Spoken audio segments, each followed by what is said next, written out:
टमाटर पास्ता कैसे बनाएं?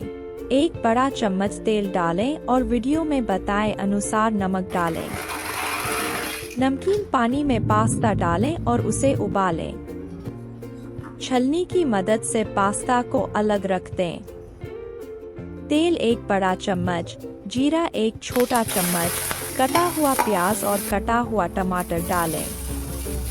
इसमें कांदा मसाला एक छोटा चम्मच, हल्दी एक छोटा चम्मच, लाल मिर्च एक छोटा चम्मच, धनिया पाउडर एक छोटा चम्मच, नमक और थोड़ा पानी डालकर अच्छी तरह से मिला लें।